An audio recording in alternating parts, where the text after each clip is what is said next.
One and we're live. What's going on, everybody? It's Toasty here. Baseball is over. The Astros won, just like I said they would. We can all enjoy that. Hopefully you followed me along and got paid on that. Well, we got basketball now. I won't lie to you guys. I had a plan on coming here and doing 5 games and breaking them down, but I suck and deleted all of my notes like 15 minutes before this. So the 4 hours that I spent last night was kind of meaningless. So I'm only going to talk about futures. I can tell you who I like in that first game that's up. I'm taking Oral Roberts plus the 9.5. Like I said, I lost all my notes, but St. Mary's is one of those teams that's going to play slow. They're going to play defense. That's what they're going to try to do. If you've ever watched a St. Mary's game, it's very slow, methodical, almost boring basketball. Oral Roberts, on the other hand, has their star, Max Avis, who's one of the best scorers in the country. It's just one of those things where I really feel like it's going to take St. Mary's a little bit of time to really assert themselves offensively and defensively. It takes a little bit of time. Also, a lot of the stuff that I use comes from models, whether it be shot quality or something like that. And the model has this St. Mary's 74, Oral Roberts 66. So we're getting a good 3 or 4 points depending on what you get that line at with Oral Roberts. So I'm going to be all over Oral Roberts today against St. Mary's. Actually, you know what, Beaver? I know that we said I wouldn't do those games. What's the next game? Because I can just do them off the top of my head, too. A lot of them. So Memphis at Vandy. Another one. I'll pull up the model, what it says right here. But I'm going to give you guys some futures after this, too, just so you guys know. But this Memphis and Vanderbilt game, Memphis in the news a lot lately. They just got a couple new big transfers coming in for next year with Mikey Williams and his buddy. We saw Memphis struggle at the beginning of the year last year and through the year. Obviously, guys leaving, guys not playing and whatnot, Penny Hardaway going at the media, all that good stuff. But in the NCAA tournament, they did give Gonzaga a pretty big run for their money. Obviously, Vanderbilt going to be losing a couple guys like Scottie Pippen and stuff like that. But I actually think that Vanderbilt can give Memphis a game here. I just think that there's too many points. So I'm going to take the points with the home team in Vanderbilt. Model has this as a straight tie, 77-76 Memphis. So I'm going to take the 2.5 with the home team in Vanderbilt. It's just really hard for me to get behind Memphis right now. It's a lot of new pieces, a lot of turnover in that program. I'll take my chances with the home dog. South Dakota State and Akron, another mid-major program. A couple of them. A lot of people like Akron this year. I get it.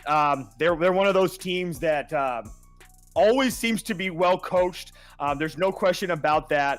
But South Dakota State's one of those teams that I actually have liked over the last couple of years. They really have. In the MAC, they're probably one of the better teams in the MAC. There's no question about that. But at the same time, the Jackrabbits are losing Baylor Shireman, Douglas Wilson. Each of them were. I think they both won Conference Player of the Year at one point. So that's a big, big loss. There's no question about that. But they do return a couple guys like Zeke Mayo on there, Luke Apple. San Diego State's a pretty damn good mid-major team. If you're going to give me 3.5 points to start the year with these guys, I'm going to take it. So I'm going to take the 3.5 points to San Diego State and have no problem with that. I'm going to pull up what the model has really quick. Model has it as like a 1-point game, 1 or 2 point game. So I'm going to take the points with San Diego State for sure. Oh, I'm sorry, South Dakota State for sure. I kept on saying San Diego State. I was gonna say, did I fuck up? I was so confused. No, okay. I screwed up. Right. I don't have my notes, Beaver. I feel like I'm naked right now. No, I know. All right, so SC State plus the 3.5. Okay, sounds good. I love me some Jackrabbits basketball. You know that. I know. This is so true. Beaver's the closet Jackrabbits fan. It's ridiculous. Towson and Albany.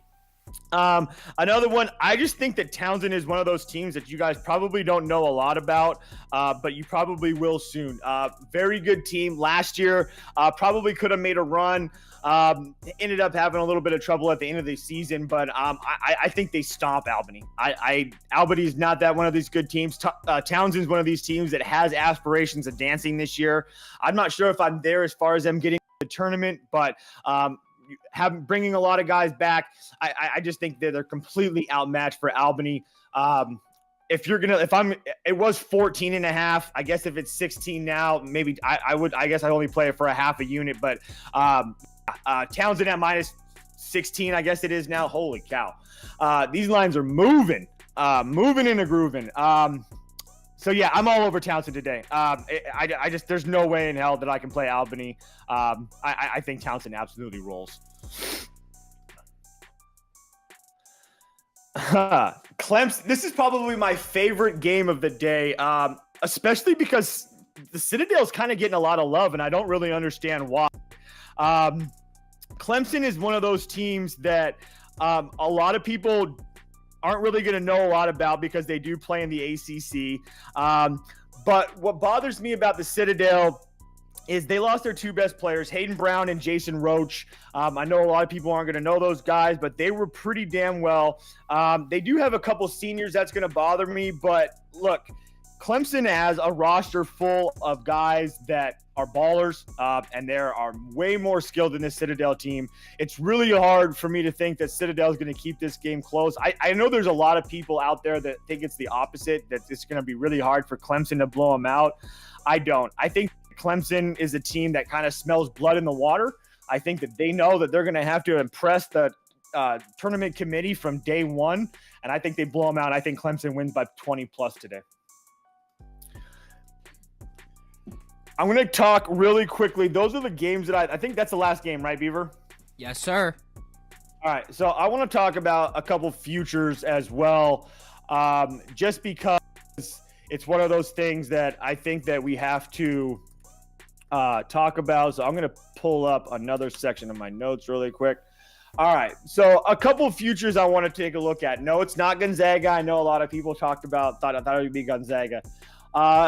I'm going to play both of these. When I play these, I play them a quarter unit each. I play a quarter unit on the national title, and I play a quarter unit on the Final Four. Obviously, your national title is going to give you a lot more juice and a lot more plus money, but at least if you make that to the Final Four, you're kind of almost free rolling at some point. So the first team I want to take a look at is Texas. Texas to win the national championship is plus 3,000. Texas is absolutely loaded. There's no question about that. Marcus Carr, Tyrese Hunter, Timmy Allen, all those guys are going to be extremely well. And I haven't even talked about Chris Beard yet and what he's been able to do. He's like the poster boy of, we're going to play defense. We're going to be better at you at defense. And then we're going to see what everything else works. Like, this Chris Beard defense is absolutely amazing. He's able to take JUCO guys and bring them into the Big 12 and turn them into absolute studs. Obviously, it's a little bit different than last year, but at the same time, there's a lot of big-time players in Austin right now, and Chris Beard really likes to make teams comfortable. I understand that they finished fourth last year, but keep in mind the Big 12 produced 2 number 1 seeds last year and the last 2 national champions. So if you can get through this gauntlet that they call the Big 12, you're going to be all right. Marcus Carr and Timmy Allen are definitely going to have to be better, but when you guys got them and Christian Bishop and Brock Cunningham, I mean, guys like Brock Cunningham, he's not even going to have to be a star. He just has to be a solid role player for that team, and he's going to be one of those guys that you talk about in the tournament that maybe he plays in the NBA. I don't think he's an NBA guy, but my point is he's going to look like that. This team is going to make them look better. They got guys like Serge Ibaka Rice and Antero Morris. Both of those guys that are 5-star guys that, just like Carr and Hunter, are definitely going to push the pace and can score. Texas has it all. They've got coaching, they've got the players, all that stuff. I mean, it's really hard to find anything that's wrong with them. Obviously, the transfers aren't that great, but at the same time, I really think that Chris Beard can make them much better than a lot of people think.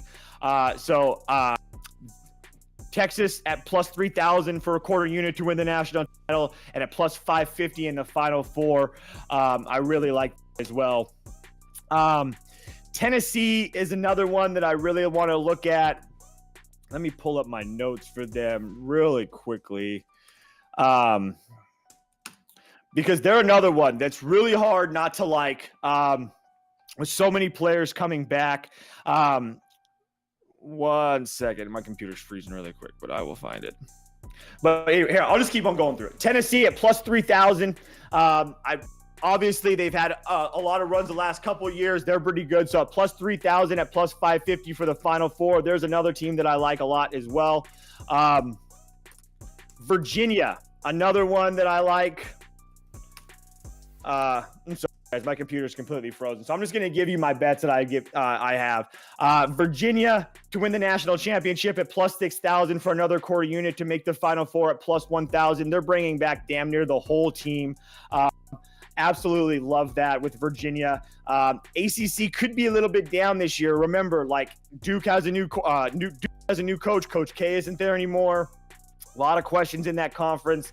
I really like Virginia plays defense. They play slow and methodical, very similar to St. Mary's.